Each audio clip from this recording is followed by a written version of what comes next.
सतगुरुदेव की जय। बंदी छोड़ कबीर साहिब जी की जय। बंदी छोड़ गरीबदास जी महाराज जी की जय। स्वामी राम देवानंद जी गुरु महाराज जी की जय हो। परम पिता परमात्मा कबीर परमेश्वर जी की असीम श्रद्धा से बच्चों आपको अमर कथा सच्चा ज्ञान सुनने को मिल रहा है। आपकी किस्मत परमाने अलग लेखनी से लिखी है, अलग आपका अकाउंट है जिस पर काल का कोई अधिकार नहीं है। बच्चों, परमात्मा का एक एक शब्द अपने को सत्य मानना होता है। या तो भक्ति पर लगो मत, भोगो कष्ट। भक्ति पर लग के भी और भक्ति मार्ग में अविश्वास होता है तो वो प्राणी सफल नहीं होता। जैसे दास को पहले शुरुआत में परमात्मा की चाह खूब थी और ये सुना करते थे द्रौपदी का चीर मिट गया, नरसिंह दास भगत की कुंडली भगवान ने ली। तो इस तरह की बातें आत्मा मानती थी, भगवान कुछ भी कर सकता है। पर कोई कह देता था नहीं ऐसा नहीं हुआ करता है, तो वैसे भगवान की आस्था बनाने के लिए कह रखा है ऐसा नहीं हो सकता। तो मन ये भी मान लेता था कि ऐसा ना होगा, पर भगवान तो है। केवल इतना मानकर भक्ति कर रहे थे, दीक्षा भी ले ली थी। और फिर परमात्मा ने ऐसा अजब गजब किया, वो सारी शंका मिटा दी। लोहे की जाड़ी को 1 फुट से ज्यादा बढ़ा दी और दोनों को बढ़ा दिया, एक को नहीं। तो बच्चों, विश्वास बहुत जरूरी है। जैसे आपको उदाहरण दिया जाता है सत्संग के माध्यम से। एक गांव के बाहर 2 साधक साधना कर रहे थे। एक 40 साल से बैठा था, आयु 60 के आसपास हो चुकी थी। दूसरा 4 वर्ष से साधना करने लगा था, वो भी घर त्याग कर बाहर आश्रम बना रखा था। तो बच्चों, वैसे तो साधना दोनों की ही शास्त्र विरुद्ध थी। पिछले संस्कार से प्रेरणा इतनी प्रबल हो जाती है कि आत्मा भगवान की तरफ तड़प जाती है, उसको खोज के लिए निकल पड़ती है और जैसा कोई मार्गदर्शन मिलता है उसी अनुसार अपना सारा जीवन कुर्बान कर देती है। उससे उसको कुछ तप मिल जाता है, बन जाता है और कुछ सिद्धियां आनी शुरू हो जाती हैं। उससे उसका वह बोलबाला हो जाता है। फिर उसकी मृत्यु के बाद वह एक यादगार बना दी जाती है। वो नरभाग आप तो नरक में गया, आने वाले उस गांव की कई पीढ़ियों को भी नरक भेजने का सामान तैयार कर गया।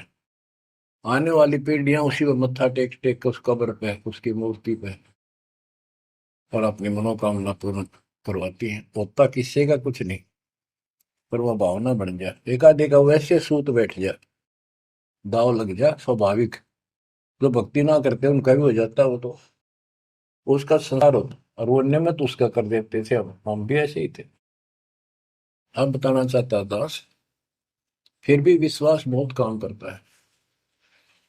भगवान उसके नंबर देता है अलग से, तो उसकी भक्ति में आस्था अगले जन्म में भी बनी रहती है इस तरह की क्रियाओं से। जो आस्तिक और नास्तिक दोनों क्रिया करता है, वो घर का रहता ना घाट का।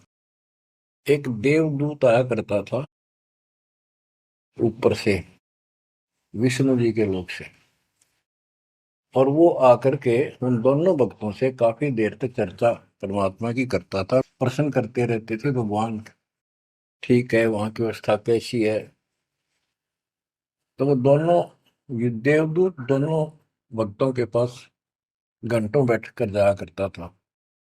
देवदूत से भगवान ने पूछा भी, विष्णु ने कहा जाता है ये ऐसे ऐसे आपके भगत हैं, बहुत गजब के, कुर्बान हाथ के लिए तो उस गांव में, और मैं वहां बैठ रहता हूँ कुछ देर जाके। आपके ऊपर तो कुर्बान है। तो भगवान बोले, विष्णु जी बोले, "मैं भगत तो एक है, एक तो वैसे टाइम पास करे।" देवदूत बोला, जी वो होगा जो 40 साल से आपके लिए कुर्बान घर छोड़ के आया हो। तो भगवान बोले, ना, दूसरा जो 4 साल से बैठा है वो भगत है, उसको मुझ पर विश्वास है और बड़े पर को विश्वास नहीं है। ये बात उस देवदूत का गले नहीं उतरा, ये तो हो ही नहीं सकता। तो भगवान ने समझ लिया कि देवदूत की विश्वास नहीं मेरी बात पे। तो विष्णु जी बोले, भाई एक काम करना देवदूत, आज तू लेट जाना समय से, बस जिस समय जाता है, और फिर वो पूछेंगे कारण लेट होने का, उनको फिर ऐसे बताना कि आज भगवान ने समय दे रखा था कि दोपहर को सुई की नोक में से, जिसमें धागा सुई के नक्के में के सुराख में हाथी निकाल लेगा भगवान, और कहना कि मैं उसको देखने के लिए रुक गया। और भगवान ने हाथी उस सुई के नक्के में के निकाल दिया। वो इसी तरह की क्या, देवदूत पहले उसके पास गया, बड़े के पास, क्योंकि उसको भरम था। तो विष्णु जी ने कहा था, फिर ये देखना वो कौन क्या प्रक्रिया करता है, तुझे स्वयं फैसला हो जाएगा भगत कौन है। देवदूत उस बड़े के पास गया, उसने भी ये जाते कारण पूछा कि क्या बात, देवता से लेट हो गए, आपकी बहुत इंतजार थी और आपके साथ बैठकर भगवान की चर्चा करते थे, अच्छा समय व्यतीत होता था, क्या बात होगी, क्या कारण हो गया, लेट हो गया बस। देवदूत ने वही बताया कि आज दोपहर को भगवान ने एक लीला करनी थी, वो देख कर आया। तो भगत बोला, क्या लीला की, कि कमाल कर दिया भाई, हद कर दी। भगवान ने एक हाथी को सुई के नक्के में निकाल दिया। इसको देख कर आया मैंने, इसको देखने के लिए रुका था। भगत बोला, 40 साल वाला देवदूत, देवता, इसी झूठ बोल, किसी का जत जा, ये कभी हो सकता है? सुई के नक्के में का हाथी निकल जा, क्यों झूठ बोल रहा है? देवता होकर ऐसी बात कर रहा है। तो उस देव की होश उठ गया और उसके सारे अनुभव फेल हो गया। तो भगवान ठीक कह के थे, तो कति डांगर है, जब इसको इतना विश्वास नहीं, भगवान कुछ नहीं कर सकता, तेरे जैसा घसियारा है, फिर भक्ति क्यों कर रहा है? देवदूत उठ कर चल पड़ा। फिर वो 4 साल वाले के पास गया, उसने सोचा, यूं तो माने धमका दे मेरे को, गुस्से होएगा, इसको तो ज्ञान ही कुछ नहीं होगा अभी तक। उस 4 साल वाले ने भी, भगत ने पूछा, देवदूत तभी लेट हो गए, आपके आने की बड़ी इंतजार रहती थी, आज तो सोच लिया था शायद नहीं आएंगे, क्या काम हो गया ऐसा कोई, हमें भी बताओ। देवदूत बोला, भाई क्या बताऊं, झूठ मैं कह नहीं सकता, और सच्ची की शेखर गला उतरती नहीं। भगत बोला, बताओ तो सही क्या बात है। क्या, दोपहर को भगवान ने एक लीला करनी थी, मैं उसको देखने के लिए रुक गया। क्या लीला थी? देवदूत बोला, सुई के नक्के में गए, भगवान ने हाथी निकालना था। भगत बोला, फिर क्या हो गया? कि वो निकाल दिया, कमाल कर दिया। बोला, बस भगवान ने निकाल दिया, सारी पृथ्वी ने, धरती ने सुई के नक्के में गए, आप हाथी में आश्चर्य कर रहे हो? तो देवदूत ने सीने से लगा लिया उस बालक को। मैं बोला, धन्य तेरे माता पिता जिससे जन्म हुआ। भक्ति कर विश्वास नहीं, तो खाक भक्ति है वो। कह कबीर सुनो भी साधो, मैं तो हूं विश्वास में। तो अपने परमात्मा की विज्ञा पे अविश्वास नहीं होना चाहिए।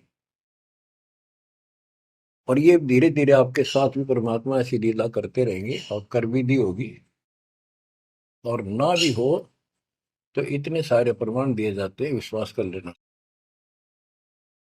परमात्मा की भक्ति से दूर ना होना। बच्चों, आपको अजब गजब का ज्ञान दास बता रहा है, जो संत गरीबदास जी ने परमात्मा से प्राप्त हुआ। और ऐसा निर्णायक ज्ञान है, इसका रिजल्ट इस पूरी कथा का फिर बाद में आपको बहुत अच्छा निष्कर्ष मिलेगा। पार्वती जी शिव की पत्नी और 108 बार मर चुकी थी। 109वें जन्म में भी उसने शिव जी को ही पति बनाया।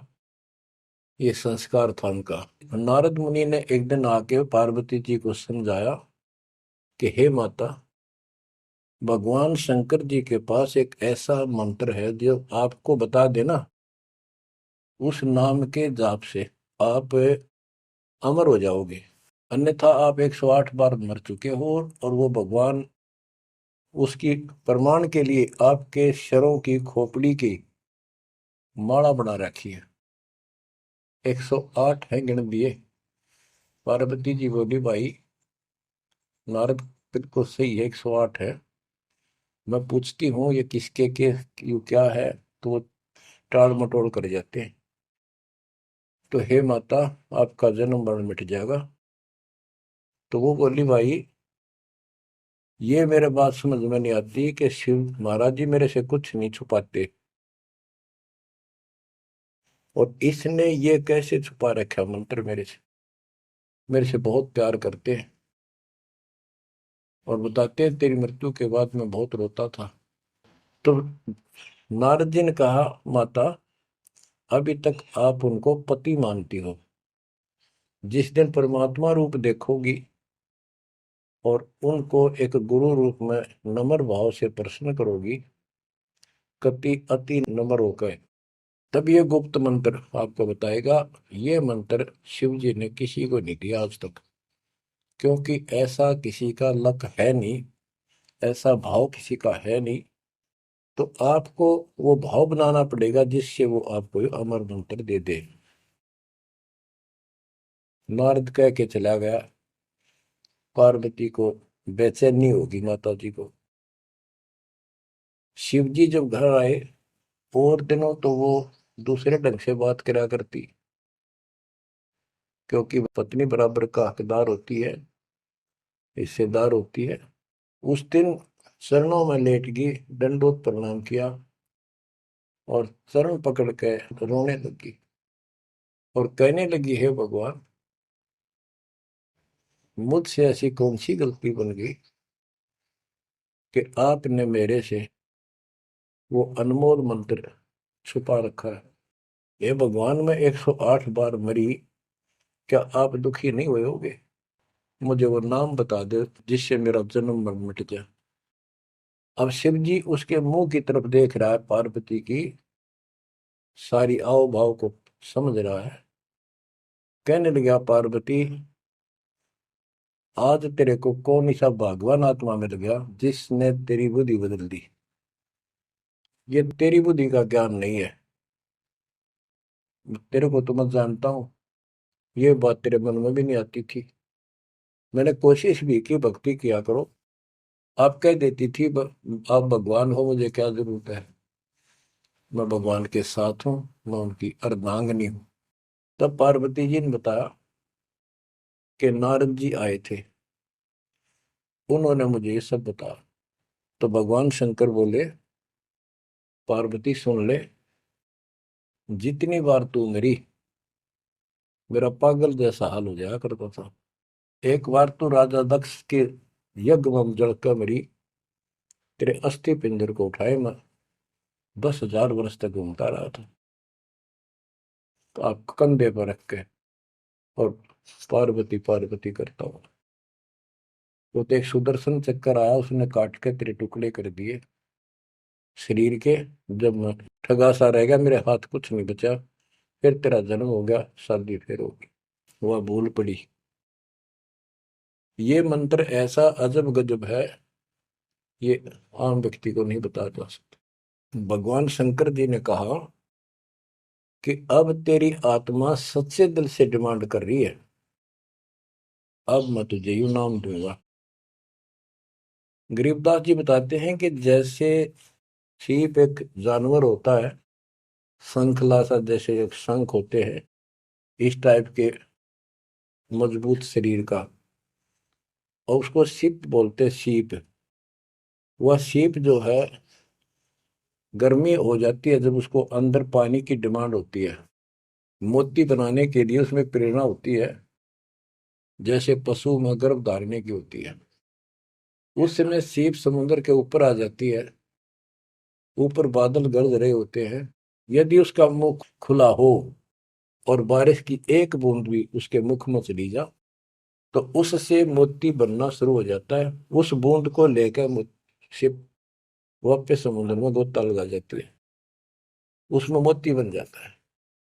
और यदि सीप का वो मुंह बंद हो तो सारा सामान बरस जाए उसके ऊपर, मोती नहीं बने।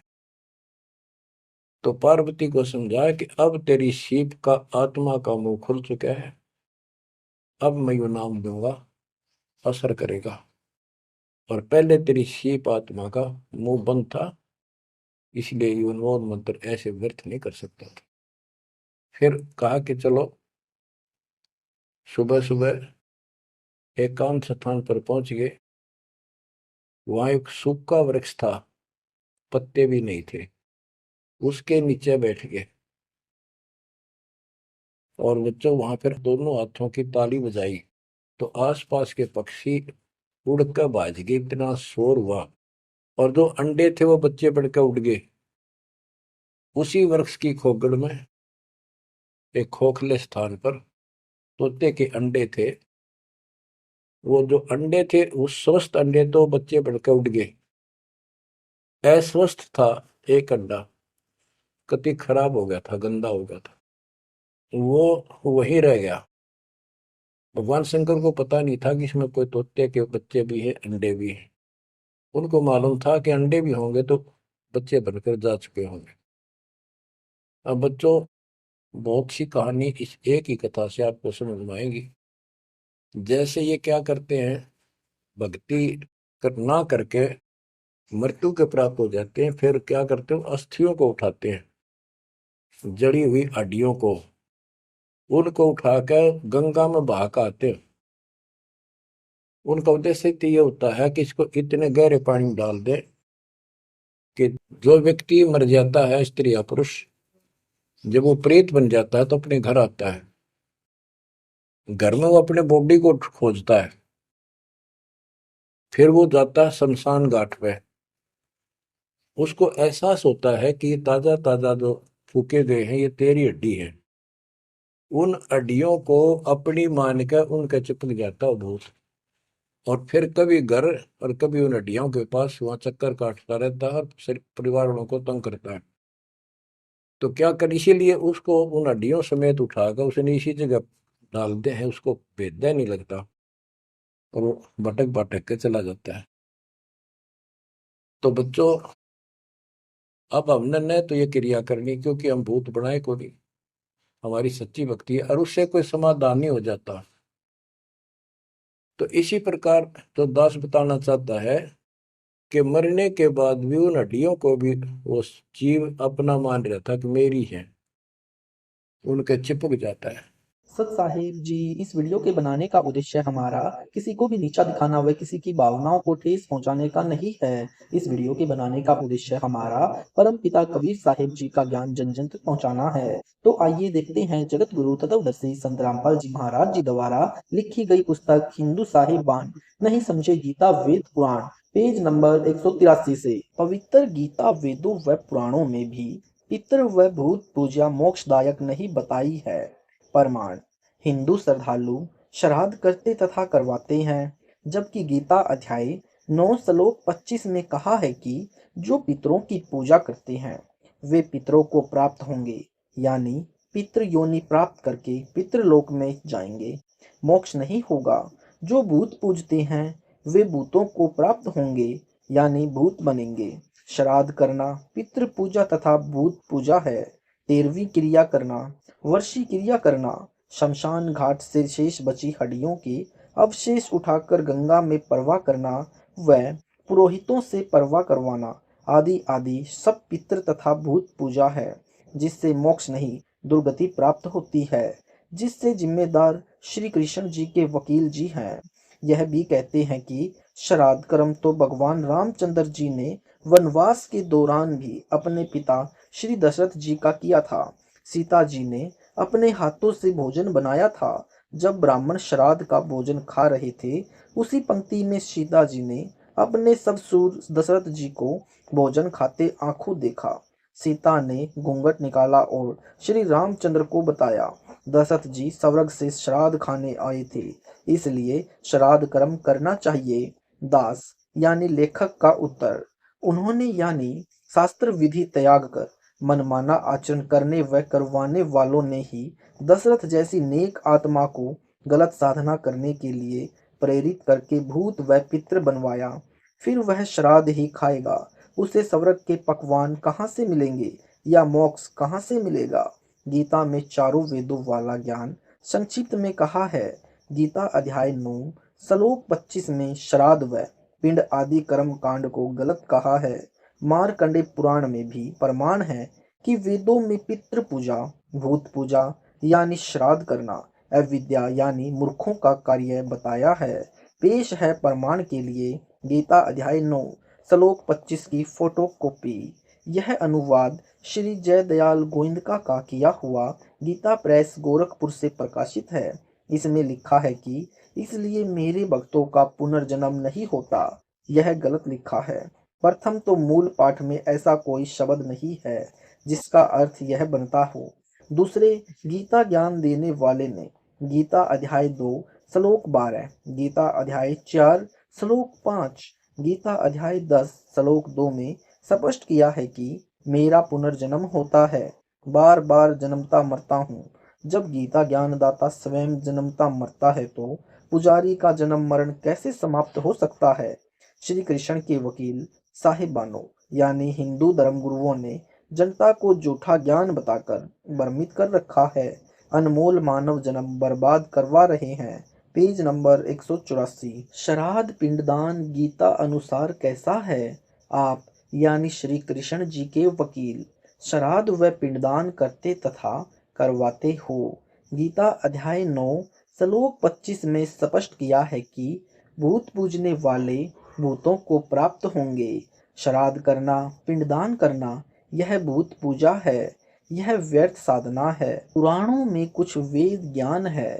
श्राद्ध पिंडदान के प्रति रुचि ऋषि का वेद मत। मार्कंडेय पुराण में रोच्य ऋषि के जन्म की कथा आती है। एक रुचि नाम का ऋषि था। वह ब्रह्मचर्य का पालन करते हुए वेदों अनुसार साधना करता था। विवाह नहीं कराया था। रुचि ऋषि के पिता, दादा, परदादा तथा तीसरे दादा सब पितृ योनि में भूत प्यासे मटक रहे थे। एक दिन उन चारों ने रुचि ऋषि को दर्शन दिए तथा कहा कि हे बेटा, आपने विवाह क्यों नहीं किया, विवाह करके हमारे श्राद्ध करना। रुचि ऋषि ने कहा कि हे पितामहो, वेद में इस श्राद्ध आदि कर्म को अविद्या कहा है, मूर्खों का कार्य कहा है। फिर आप मुझे इस कर्म को करने को क्यों कह रहे हो। पितरों ने कहा कि यह बात सत्य है कि श्राद्ध आदि कर्म को वेदों में अविद्या अर्थात मूर्खों का कार्य ही कहा है, तनिक भी मिथ्या नहीं है। पितरों ने यह भी कहा कि हे बेटा, तुम जिस मार्ग पर चल रहे हो यह मोक्ष का मार्ग है, विचार करो। रुचि ऋषि के पूर्वज सब ब्राह्मण यानी ऋषि थे।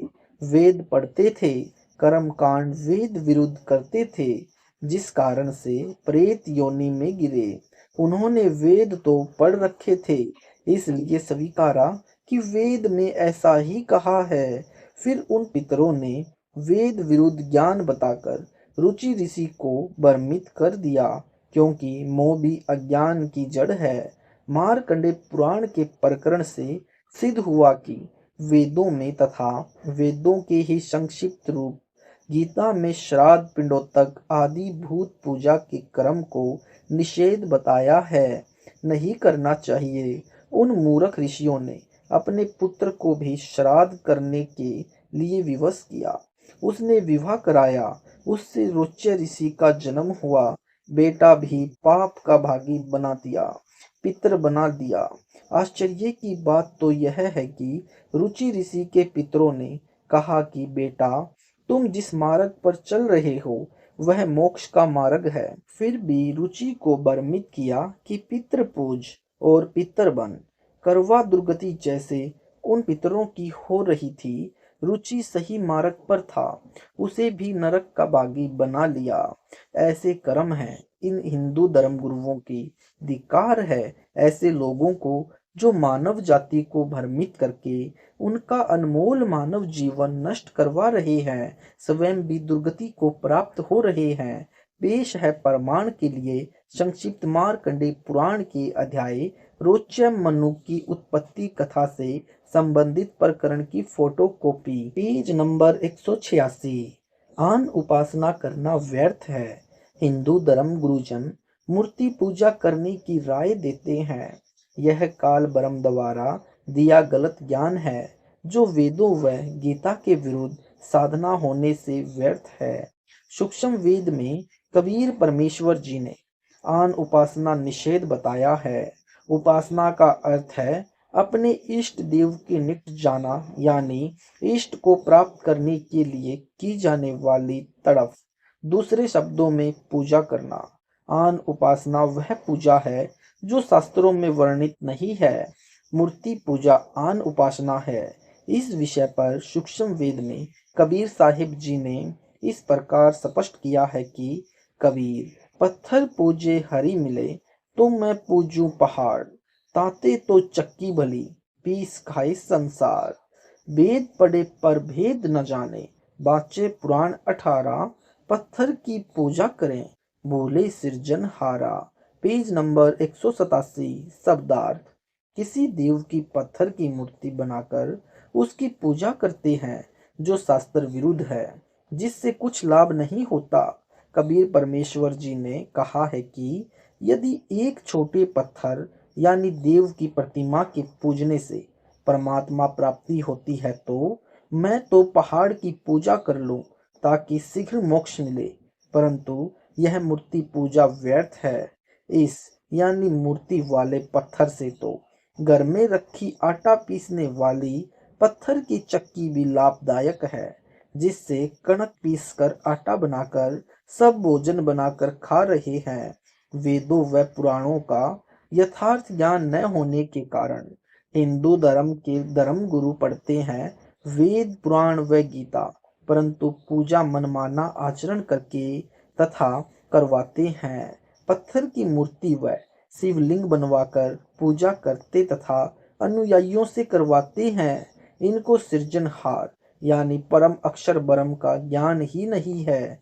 उसको न पूजकर अन्य देवी देवताओं की पूजा तथा उन्हीं की काल्पनिक मूर्ति बनाकर पत्थर की पूजा का विधान लोक वेद यानी दंत कथा के आधार से बनाकर यथार्थ परमात्मा को भूल गए हैं। उस परमेश्वर यानी तत्ब्रह्म यानी परम अक्षर ब्रह्म की भक्ति विधि का भी ज्ञान नहीं है, विवेक से काम लेते हैं।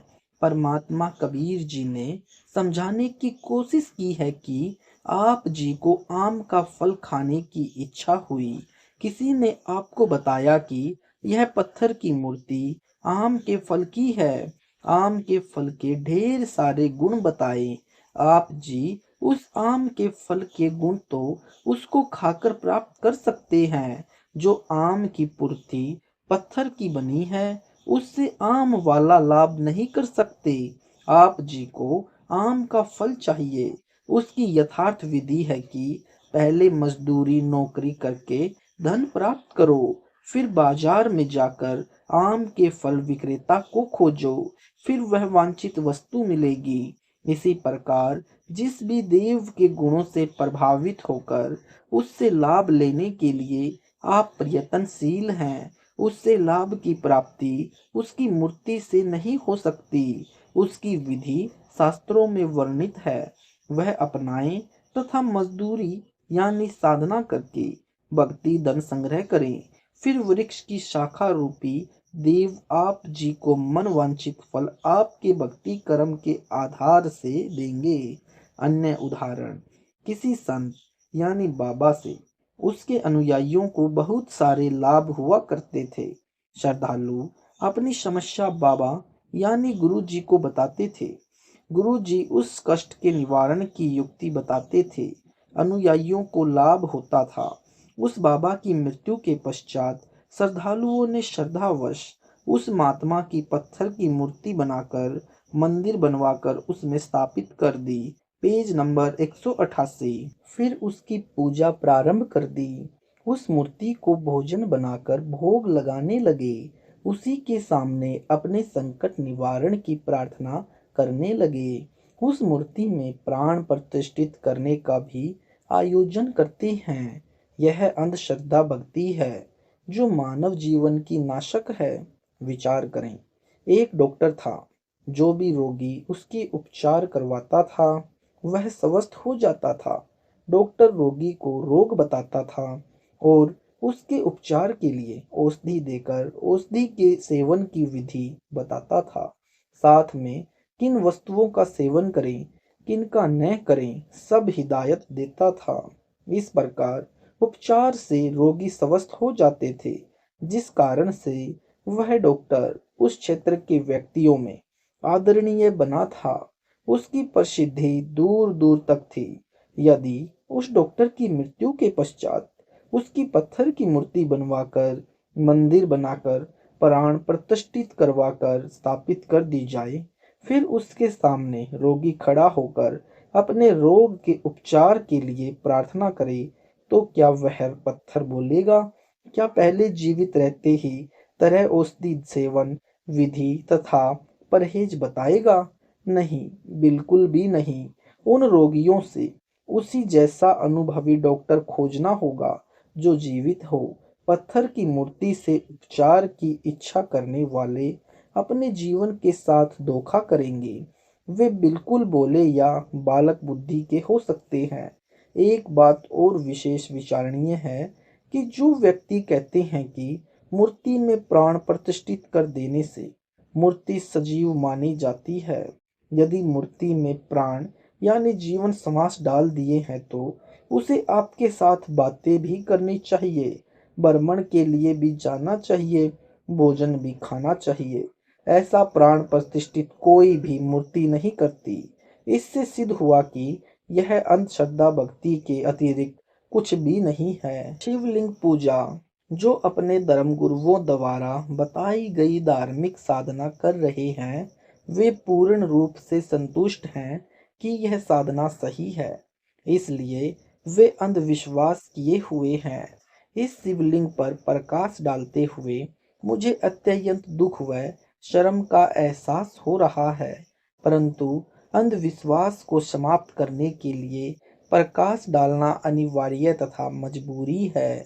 शिवलिंग यानी शिव जी की पेशाब इंद्री के चित्र में देखने से स्पष्ट होता है कि शिव का लिंग यानी प्राइवेट पार्ट उसी स्त्री की लिंग यानी पेशाब इंद्री यानी योनि में प्रविष्ट है। उसकी पूजा हिंदू श्रद्धालु कर रहे हैं। शिवलिंग की पूजा कैसे प्रारंभ हुई? शिव महापुराण यानी जो वेंकटेश्वर प्रेस मुंबई से छपी है तथा जिसके प्रकाशक हैं हेमराज श्री कृष्णदास प्रकाशन मुंबई यानी बम्बई।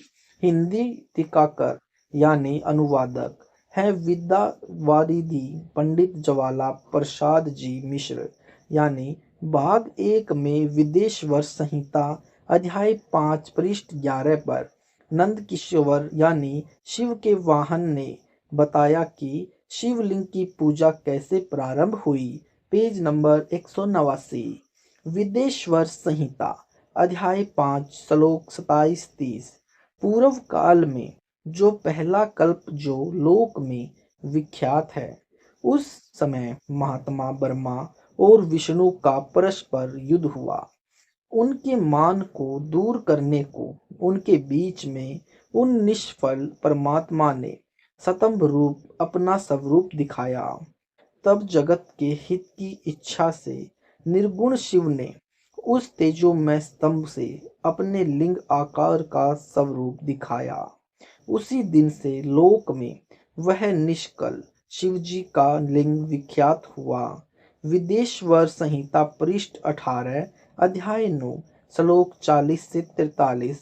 इससे मैं अज्ञात स्वरूप हूँ, पीछे तुम्हें दर्शन के निमित्त साक्षात ईश्वर तत्क्षण ही मैं सरगुण रूप हुआ हूँ।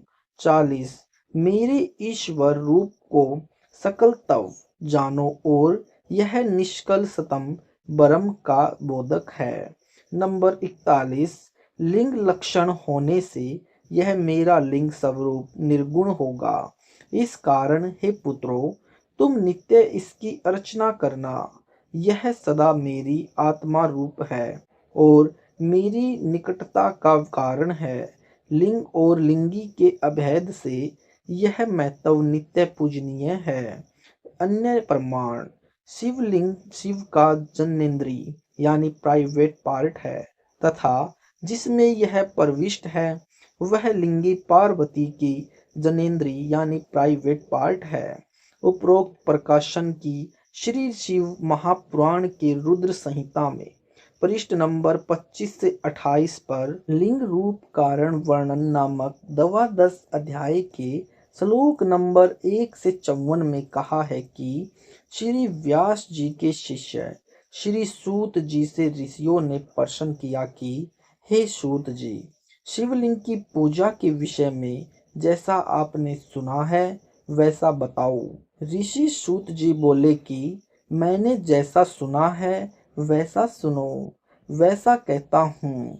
दारू वन में शिव भक्त ऋषि रहते थे। वे निरंतर शिव जी का पूजन करते थे। उनकी पत्नियां भी उनके साथ उसी वन में रहती थी। कुछ ऋषि जन एक दिन समिधाओं को लेने के लिए कभी दारू वन में आए। इसी अंतर में एक व्यक्ति नग्नावस्था यानी बिल्कुल नंगा उस वन में आया और अपने लिंग को हाथ में पकड़कर कामी पुरुष यानी व्यभिचारी की तरह निर्लज होकर हिला हिलाकर अश्लील हरकत करने लगा। उसे देखकर उस वन की स्त्रियां उसके पास आई। वे उसके लिंग को पकड़कर हिलाने लगी, उसको छूने लगी, कुछ आलिंगन करने से प्रसन्न हुई। उसी समय वे ऋषि जी आ गए।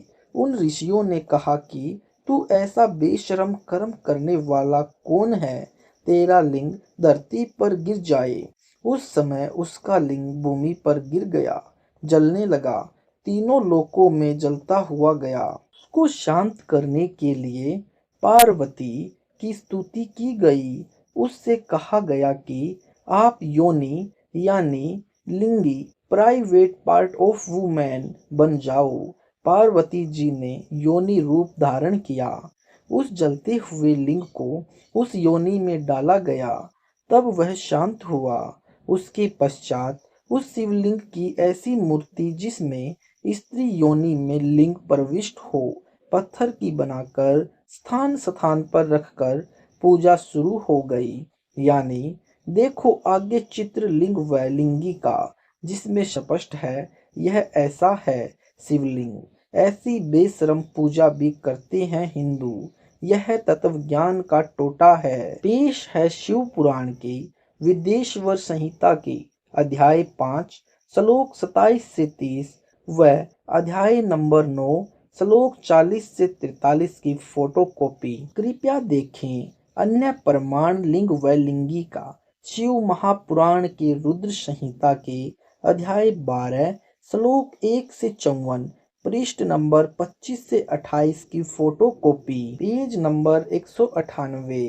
विवेचन यह ऊपर वाला विवरण श्री शिव महापुराण यानी खेमराज श्री कृष्ण दास प्रकाशन मुंबई द्वारा प्रकाशित से शब्दा शब्द लिखा है। फोटोकॉपी भी लगाई है।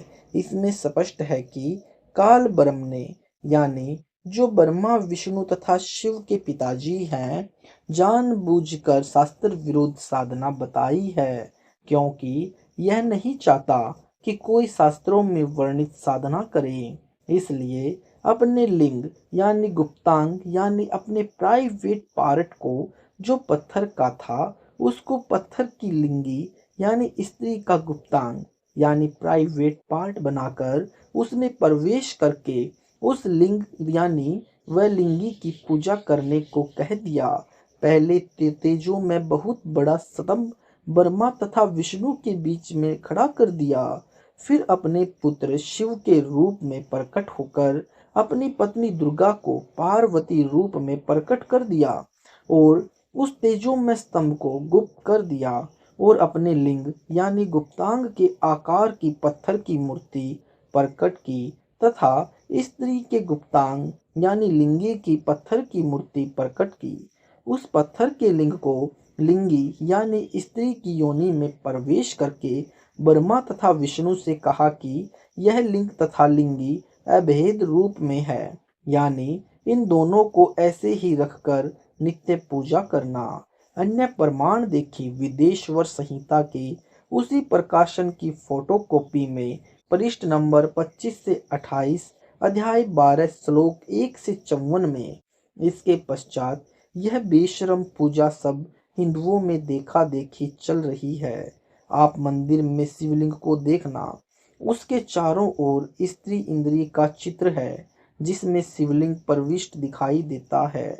यह पूजा काल ब्रह्म ने प्रचलित करके मानव समाज को दिशाहीन कर दिया, वेदों तथा गीता के विपरीत साधना बता दी।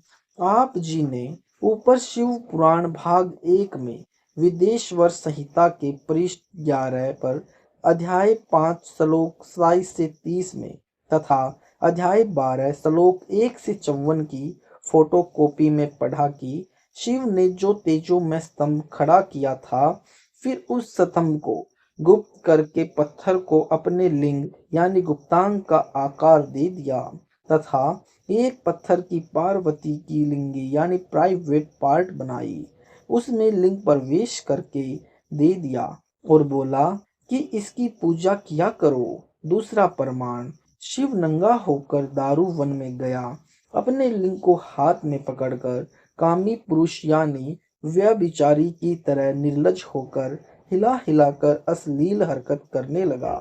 स्त्रियां भी उस लिंग का आलिंगन यानी स्पर्श करने लगी। ऋषि जनों ने देखा तो उसको श्राप दे दिया, तेरा लिंग पृथ्वी पर गिर जाए।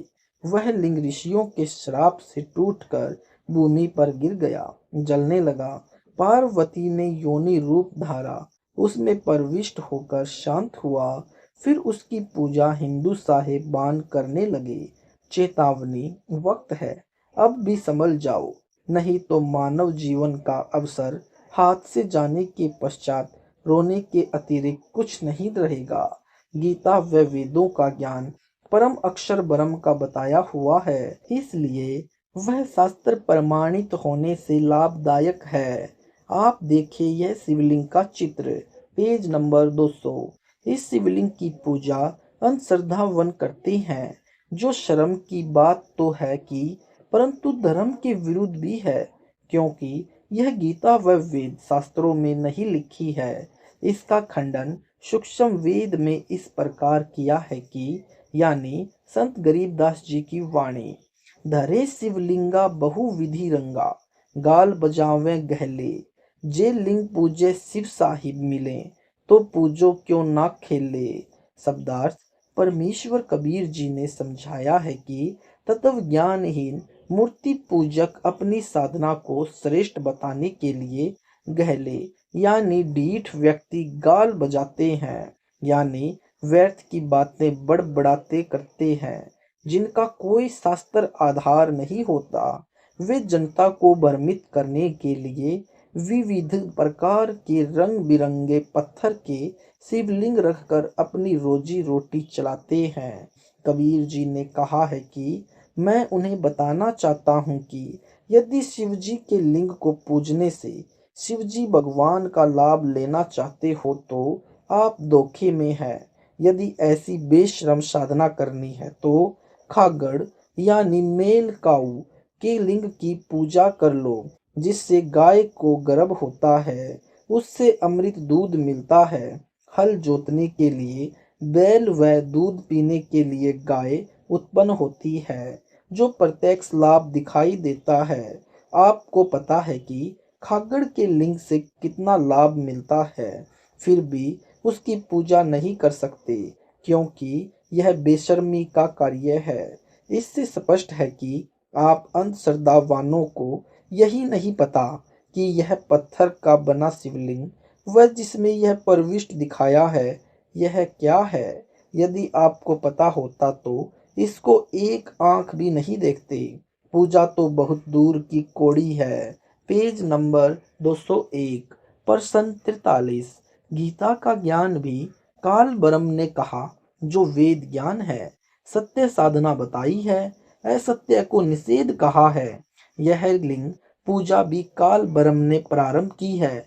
इसने यदि मानव को भ्रमित करना था तो वेद गीता का ज्ञान ही नहीं बताता। उत्तर: गीता का ज्ञान उस समय बताया जब युद्ध की पूरी तैयारी थी। सेनाएं आमने सामने खड़ी थी। अर्जुन ने युद्ध करने से स्पष्ट मना कर दिया था। अर्जुन को युद्ध के लिए प्रेरित करने के लिए सत्य ज्ञान सुनाना मजबूरी बन गई थी। काल ब्रह्म को पता था कि अर्जुन को कुछ याद भी नहीं रहना है। युद्ध भयंकर होगा, यह होश हवास भूल जाएगा। काल ब्रह्म भी जीव है, परमात्मा केवल परम अक्षर ब्रह्म है। उसने इसके लिए ऐसी परिस्थिति तैयार कर दी कि इसने यह ज्ञान बताना पड़ा।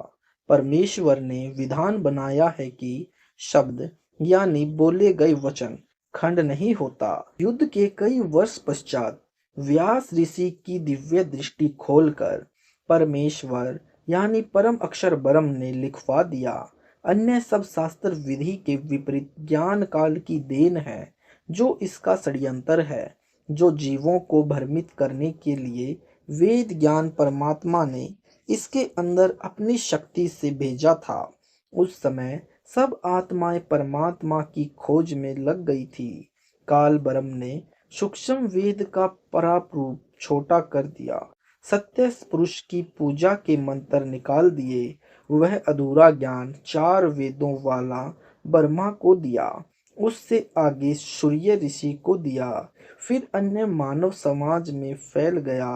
शास्त्र विरुद्ध साधना की प्रेरणा काल ब्रह्म ही करता है। यानी नोट, यह ऐसा क्यों करता है, इसका उत्तर जानने के लिए कृपया पढ़ें इसी पुस्तक के पृष्ठ 141 पर।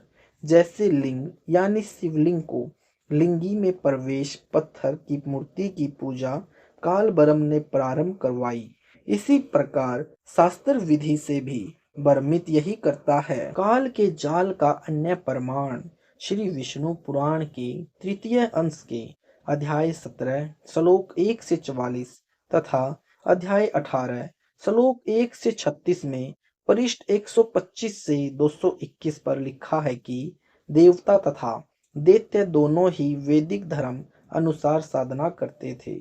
एक समय दोनों का 100 दिव्य वर्ष तक युद्ध हुआ। देवता पराजित हो गए।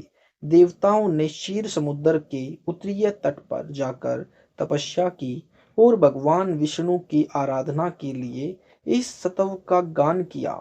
देवगण बोले, हम लोग लोकनाथ भगवान विष्णु की आराधना के लिए जिस वाणी का उच्चारण करते हैं, उससे वे आद्य पुरुष श्री विष्णु भगवान प्रसन्न हों। यानी अध्याय 17 मंत्र 11। उस ब्रह्म स्वरूप को जो निराकार है, उस ब्रह्म स्वरूप को नमस्कार है। Page number 202। हे पुरुषोत्तम, आपका जो क्रूरता और माया से युक्त घोर तमोमय रूप है, उस राक्षस स्वरूप को नमस्कार है। जो कल्पांत में समस्त भूतों अर्थात प्राणियों का भक्षण कर जाता है, आपके उस काल स्वरूप को नमस्कार है। जो प्रलय काल में देवता आदि समस्त प्राणियों को भक्षण करके नृत्य करता है, आपके उस रुद्र स्वरूप को नमस्कार है। विष्णु पुराण तृतीय अंश अध्याय 17 के श्लोक 11 से 34 तक स्तोत्र के समाप्त हो जाने पर देवताओं ने श्री हरि को हाथ में शंख चक्र गदा लिए गरुड़ पर आरूढ़ सम्मुख विराजमान देखा। देवताओं की प्रार्थना सुनकर भगवान विष्णु ने अपने शरीर से यानी वचन शक्ति से एक माया मोह को उत्पन्न किया तथा कहा कि वह माया मोह दैत्यों को वेद मार्ग की साधना से हटाकर मनमुखी साधना पर आरूढ़ कर देगा, जिस कारण से दैत्य भक्तिहीन हो जाएंगे। तब तुम देवता उन्हें मार डालना। ऐसा ही हुआ। माया मोह ने सर्व दैत्यों यानी राक्षसों वैदिक मार्ग से विचलित करके मनमुखी साधना पर आरूढ़ कर दिया। कुछ समय पश्चात देवता तपस्या करके यानी बैटरी चार्ज करके दैत्यों के साथ युद्ध करने के लिए उपस्थित हुए। दैत्यों ने तपस्या करनी त्याग दी थी, जिससे उनमें सिद्धि शक्ति नहीं रही, यानी उनकी बैटरी चार्ज नहीं हुई। इस कारण से देवताओं ने दैत्यों को मार डाला। उपरोक्त श्री विष्णु पुराण के उल्लेख का निष्कर्ष काल ब्रह्म ने सर्व प्राणियों यानी देवताओं, ऋषियों, ब्रह्मा, विष्णु तथा शिव तथा अन्य प्राणियों को भ्रमित किया हुआ है। यह स्वयं ही अपने तीनों पुत्रों यानी ब्रह्मा, विष्णु तथा शिव का रूप धारण कर लेता है।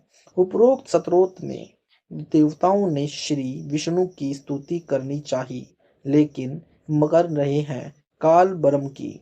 वह काल ब्रह्म की विष्णु रूप धारण करके गरुड़ पर बैठकर आश्वासन दे गया। अपने वचन से एक व्यक्ति उत्पन्न करके माया मोह नाम रखकर राक्षसों के पास भेज दिया। जो दैत्यगण तपस्या अर्थात हठ योग करते थे, उससे सिद्धियां प्राप्त हो जाती थी। माया मोह ने वह साधना भी छुड़वा दी, जिससे असुरगण सिद्धियों से रहित हो गए। देवता गण भी पहले दैत्यों से युद्ध करने के कारण सिद्धियां समाप्त कर चुके थे तथा हारकर जानकर जान बचाकर चले गए थे। फिर तपस्या की तथा सिद्धियां प्राप्त करके असुरों से युद्ध किया तथा विजय पाई। जब देवता गण राक्षसों से हारे थे, उस समय दैत्य भी वही साधना यानी तपस्या अर्थात हठ योग करते थे जो देवता करते थे। इससे सिद्ध हुआ कि भक्ति करने से भी देवता दैत्यों से रद्दी यानी पिछड़े हुए थे, क्योंकि राक्षस वही साधना करके देवताओं पर विजय पाए थे जो देवता गण करते थे। वास्तव में शास्त्र विधि अनुसार साधना न देवता करते थे न दैत्य यानी राक्षस। Page number 203। केवल काल द्वारा बताई गई तपस्या यानी जो ब्रह्मा को जन्म के समय आकाशवाणी द्वारा काल ब्रह्म द्वारा कमल के फूल पर बताई थी, उस तपस्या अर्थात हठ योग को दोनों करते थे। दोनों ही सिद्धियां प्राप्त करते थे। जैसे शराबी को यानी शराब को देवता पिए चाहे दैत्य, दोनों को ही सुरूर होगा। सिद्धियां प्राप्त होने पर प्राणी को अभिमान का नशा हो जाता है। फिर आपस में एक दूसरे पर सिद्धियों का प्रयोग करके स्वयं के जीवन को नष्ट कर जाते हैं। यह सर्व काल ब्रह्म द्वारा फैलाया भयंकर जाल है, जिसे तत्व ज्ञान से ही समझा जा सकता है तथा इस जाल से निकला जा सकता है। वर्तमान में कुछ पंथ हैं जो न तो देसी घी की ज्योति लगाने देते हैं, न गीता वेद या शवसम वेद वाणी का पाठ करने को बताते हैं, न वास्तविक नाम जाप को देते हैं। कहते हैं संत कुछ भी नाम जाप करने को दे दे वही मोक्षदायक है। 2.5 घंटे सुबह तथा कम से कम 2.5 घंटे शाम को हठ योग करने को कहते हैं। यह मोक्ष मार्ग नहीं है। ये संत रूप में अपने दूत काल ब्रह्म द्वारा माया मोह की तरह भेजे हुए गए हैं, जिन्होंने वह साधना भी छुड़ा दी जिससे स्वर्ग तक जाने की भक्ति तो बनती थी।